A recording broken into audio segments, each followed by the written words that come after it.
ഒക്കെ ആദ്യമേ ഉണ്ട് ഇവിടെ? ഇല്ല, ഞാൻ കുറച്ച് വൈകിട്ടാണ് വന്നത്.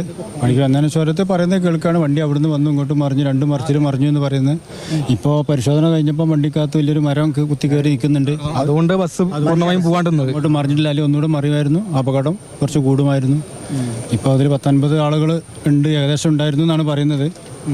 അതിലിപ്പം 2 ആൾ മരിച്ചതായിട്ട് സ്ഥിരീകരിച്ചിട്ടുണ്ട്. ബാക്കി 2-3 ആൾ നില ഗുരുതരാണെന്നും പറയുന്നു. കേട്ട കേൾവിയാണ് കേട്ടോ. 2 മരണം സ്ഥിരീകരിച്ചിട്ടുണ്ട്. അല്ല, ഇതിങ്ങനെ ഒരു അപകട മേഖലയാണോ? അപകട മേഖലയാണെന്ന് ചോദിച്ചാൽ ഇതുവരെ ഈ പാലത്തെ കൂടെ ബസ് വണ്ടി പോയിട്ട് ഒന്നും സംഭവിച്ചിട്ടില്ല. ഈ പാലം ഇവിടെ ഉണ്ടായിട്ട് കുറേ കാലമായി. ഇതുവരെ ഒരു അപകടം ഉണ്ടായിട്ടില്ല. ഇന്നിപ്പോൾ എന്തോ പറയാൻ വയ്യ. മലയോര മേഖല പൊതുവെ ഈ ആളുകൾക്ക് ഒത്തിരി ഇതുവരെയൊക്കെ ആയിട്ടില്ല കേട്ടോ. നാനും 10-50 ആയിട്ടുണ്ട് ഇവിടെ. 40-45 വർഷം ഇവിടെ താമസമായിട്ട് ആനക്കമ്പയിലാണ് ഞാൻ. അപ്പം ഇതുവരെ നമ്മൾ ഈ ബസ് ഈ പാലത്തെ കൂടി പോയിക്കൊണ്ടിരുന്നതാണ്. ഒരു കുഴപ്പം ഇതുവരെ ഉണ്ടായിട്ടില്ല. പിന്നെ ഇന്ന് കാലാവസ്ഥ നല്ല കാലാവസ്ഥയാണ്. മഴയില്ല, പുഴയിൽ വെള്ളം കുറവാണ്. അല്ലെങ്കിൽ നല്ല വെള്ളമാണെങ്കിൽ ആളുകൾ ഒലിച്ചു പോകും, കൂടുതൽ മരണം സംഭവിക്കാനും സാധ്യതയുണ്ട്. കാലാവസ്ഥ മോശമാണെങ്കിൽ അങ്ങോട്ട് ഇറങ്ങാനും കഴിയില്ല. അങ്ങനത്തെ ഒരു വിഷയമുണ്ട്. ഇന്നലെ പിന്നെ നല്ല മഴയായിരുന്നു. ഇന്നിപ്പോൾ മഴയൊന്നുമില്ല. പഴയൊരു പാലമായി, കൈവരിയൊക്കെ പഴകിയതാണല്ലേ? ഒക്കെ പഴകിയാണ്.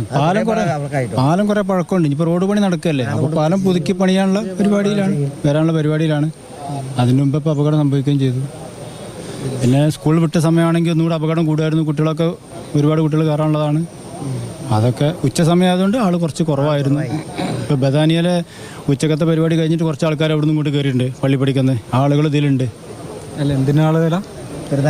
ബദാനിയിൽ പ്രാർത്ഥനയ്ക്ക് വന്ന ആളുകളുണ്ട്. അപ്പോൾ അവർ ഈ ബസ്സിൽ കയറിയിട്ടുണ്ട്. കുർബാനയ്ക്ക് വന്ന ആളുകളെ ജപമാല നടക്കുന്നുണ്ട് ഇവിടെ. സ്കൂളിൽ സ്പോർട്സ്. എൻ്റെ മോനക്കിനകത്ത് കയറേണ്ടതായിരുന്നു. അപ്പോൾ ഞാൻ ടീച്ചറെ വിളിച്ച ടീച്ചർ പറഞ്ഞ് ഈ ബസ്സിൽ കയറിയിട്ടുണ്ടെന്ന്. അപ്പോൾ ഞാൻ അവിടെ തിരുവമ്പാടിൽ നിന്ന് സ്കൂട്ടി എടുത്ത് വേഗം വന്നപ്പോൾ മോൻ അവിടെ എത്തി. ഇത് പോയി ബസ് അങ്ങ് പോയി തൊട്ട് പുറകെ ഓട്ടോറിക്ഷ കിട്ടി. അങ്ങനെ കഴിച്ചിലായി. അല്ലെങ്കിൽ എൻ്റെ മോനക്കിനകത്ത് പെട്ട് ഉറപ്പാ. എന്തോ ദൈവത്തിന് കൊടുത്തുകൊണ്ട് കഴിച്ചിലായി. നടന്ന് അവനിവിടുന്ന് ഓട്ടോറിക്ഷ നടന്നു വരികയായിരുന്നു. എന്നോട് വിളിച്ചു പറഞ്ഞ ടീച്ചർ പറഞ്ഞാൽ ഈ ബസ്സിൽ കയറി പോയിട്ടുണ്ടോയെന്ന് പറഞ്ഞു. അതുകൊണ്ട് ഞാൻ പോകുന്നു. അന്നാനെ കരഞ്ഞു പിടിച്ചോണ്ടാണ് ഞാൻ വന്നു കഴിഞ്ഞപ്പോൾ അവൻ അവിടെ ഉണ്ട്. ഇവിടുന്ന് ഓട്ടോറിക്ഷ നടന്ന് അങ്ങോട്ട് പോകുന്നു. കയറിയില്ല. കയറി 100 പോയിന്റ് കഴിച്ചില്ലായി. അല്ല, അവൻ കയറും. സ്കൂൾ ട്രിപ്പിൽ അവറ്റൊന്ന് അവനവൻ കയറും. സ്പോർട്സ് കഴിഞ്ഞ് വരുന്ന ആ സമയത്താണ് ഇത് വന്നമ്മ. ഭാഗ്യം തന്നെ പറയും. എൻ്റെ മകൻ സ്പോർട്സിന് വന്ന വേറെ കുട്ടികളൊക്കെ 2 ആൾ കയറിയിട്ടുണ്ടെന്നാണ് പറഞ്ഞത്. 2 പിള്ളേരുണ്ടെന്നാണ് പറയുന്നത്. അവനാ പറഞ്ഞ 2 ആളുണ്ട് എന്ന്. കറക്റ്റായിട്ട് അറിയില്ല. അത് ഇപ്പോൾ അന്വേഷിച്ചാലും അറിയാം. നേരത്തെ ഉണ്ടോ രക്ഷാപ്രവർത്തനത്തിനൊക്കെ പങ്കെടുത്താണോ? അല്ല, ഞങ്ങളിപ്പോൾ എത്തിയിട്ടുള്ളൂ. ഇപ്പോൾ വന്നിട്ടുള്ളൂ. വിവരം അറിഞ്ഞിട്ട് വന്നോ. ഈ കൈവരി തകർത്തിട്ടാണല്ലോ പോയത്. ബസ്സുകളൊക്കെ പൊതുവെ വേഗതയിലാണ് ഇതിലെ പോകാറുള്ളത്. ചെറിയ റോഡാണല്ലോ. വേഗത്തിൽ ഇവിടെ വരുമ്പോൾ ഒരു കട്ടറാണ്. ഇവിടെ മെല്ലെ സ്ലോ ആയിട്ട് ഒരു വണ്ടി അവിടെ വന്ന് അവിടെ ചവിട്ടി നിർത്തും. എന്നിട്ടേ വണ്ടി പാസ് ചെയ്യുള്ളൂ. പക്ഷെ ഇവിടെ കട്ടറും അവിടെ ലാസ്റ്റ് ഇടിഞ്ഞിട്ടുണ്ട് ആ സൈഡ് മാത്രം. അത് അങ്ങനെ ലോഡും വണ്ടി അങ്ങനെ പോകില്ല. ഇതൊക്കെ നിർത്തുമ്പോൾ റോഡ് പണിയല്ലേ. അപ്പോൾ അതുകൊണ്ട് മെല്ലെ പോവുള്ളൂ, സ്പീഡ് കൂടില്ല.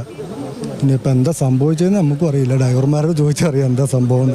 വലിയൊരു ബസ് കഷ്ടി പോകാൻ പറ്റുന്ന സ്ഥലം ബസ് മാത്രമേ പാസ് ചെയ്യുള്ളൂ, അല്ലാണ്ട് വേറെ ഇല്ല. 2 വണ്ടി പോകില്ല. ഒരു വണ്ടി വന്ന് അവിടെ നിർത്തിയിട്ട് ഒരു വണ്ടി പോയതിന് ശേഷം അങ്ങോട്ട് കടന്നു പോകും. എല്ലാം ഉണ്ടല്ലോ.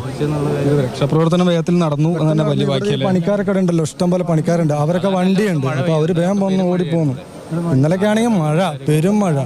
ഇന്ന് രാവിലെ ചെറിയ മഴ ഉണ്ടായിരുന്നു. ഇപ്പോൾ വെള്ളം കുറഞ്ഞുകൊണ്ട് ഇച്ചിരി ആശ്വാസമുണ്ട്. പറയും. നിങ്ങൾ ഇവിടെ തന്നെ ഉണ്ടായിരുന്നു? ഇല്ല, ഞാൻ ഇവിടെ ഇല്ല. ഞാൻ വേറെ സ്ഥലത്തുനിന്ന് വന്നാ. ഇവിടെ അടുത്ത് തന്നെ, തിരുവമ്പാടി തന്നെ. വന്ന് അപകടം കണ്ടെന്ന് പറഞ്ഞപ്പോൾ ഇങ്ങനെ വന്ന് പെട്ടെന്ന് വിളിച്ച് ഇങ്ങനെ വന്ന് നോക്കിയതാണ്.